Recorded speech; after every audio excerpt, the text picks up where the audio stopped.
I'm Jeremy Shaki, CEO of Lighthouse Labs, CRO of Uvaro, and we are helping thousands of Canadians train into amazing career success and huge employment opportunities within the newest and most opportune jobs in the country.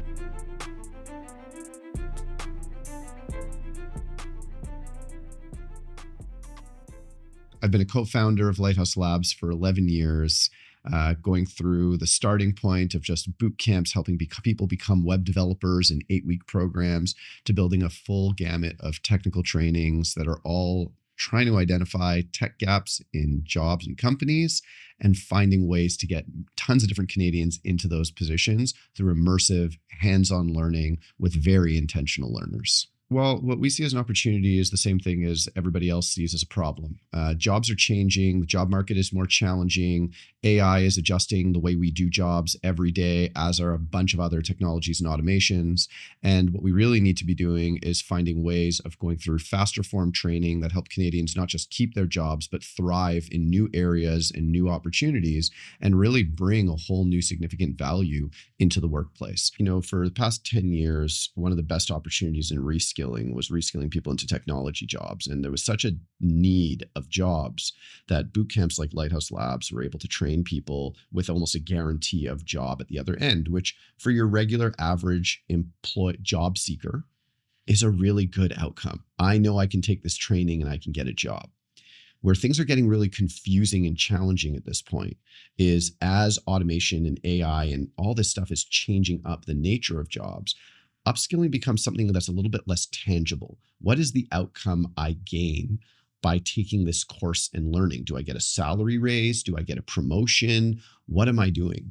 And I think it's kind of a big thing right now that we have to figure out how we are helping communicate to everybody out there the incentive to train like this, even if it isn't in one of those, title changes or something of that nature, where you're actually driving revenue or cutting cost in your business or driving something innovative, and the way that these skills can really help improve your ability to play in a company and make you successful.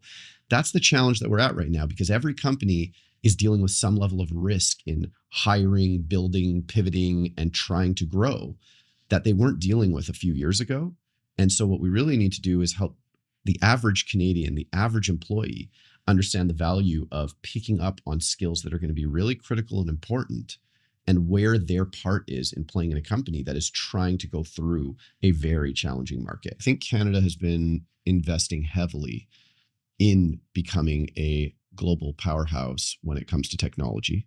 I think our past generation of companies have done extremely well and put us on the map. And we have some incredible, incredible companies here. But maybe more importantly than the incredible companies, we have incredible talent. And that talent is they've been through their reps, they've experienced growth companies, they've experienced startups.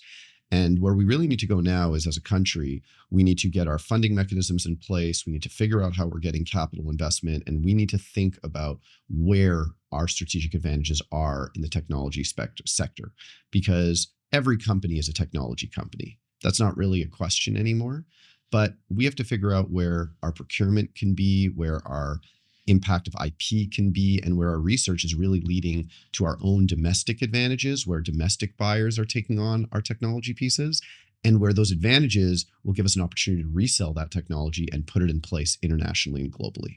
I think those things are up for debate right now. We're at one of the most interesting pinnacles of Canadian history when talking about what is our strategy on the global scale. And I sit here today, and I think the answer might be different tomorrow. We just know that we have some huge advantages in major industry with some really smart talent, and we've got to put our heads together and put the best technology opportunities out there that we can. I've chosen to live in Canada for 40 years. Well, I chose maybe for 25. I've had a lot of opportunities to think about where I want to live and why I want to live anywhere. And I think that what is going on right now in this country is showing the difference in Canadians versus our American brethren on the other side and the world in general, because we're having conversations where we want to make sure that the floor of, poverty, of low income, of people not being included is still higher than in most places in the world. But we're also asking the question of, how do we innovate and not limit our ambition? I've heard Canadians talked about as people who are more comfortable and conservative. But what I see in the tech space and the spaces around us are a group of people that are thinking both about the floor and the ceiling and trying to bring the whole thing up. And I think that's a very unique perspective. It's a strong perspective, and it's one that aligns us with a lot of great people in the world, a lot of great values of the world, and something that I'm very proud of when I sit in rooms and circles trying to figure out how Canada can take its steps forward. What we also know as a group that maybe has said, I'm sorry a little too much, is where we've made mistakes and where maybe there are problems with our previous efforts or energy. And watching Canada pivot right now and think about where does it need to put its new energy is something that makes me equally feel proud and really excited by the fact that we were able to call out maybe some of the challenges and where things went wrong in the past bunch of years and where we should be adjusting and moving forward. And I've seen so much great narrative, so much great conversation, and being in a country that allows that level of critical thinking and discourse is the country that I want to be in. That's what holds my hope and belief in whatever's about to come next. And so bringing everybody together into a situation like this and allowing people to just truly feed off each other's energy, get ideas from different industries, understand where there are real problems, it's a major, major catalyst for where real innovation comes from. And hopefully in an opportunity like this, we don't just do this for a day and walk away. What we're really hoping to do is foster a network where people can really build off the momentum of something like this today and keep at it over the next weeks, months, and years, and see this as a starting point or a seed for something really productive and amazing.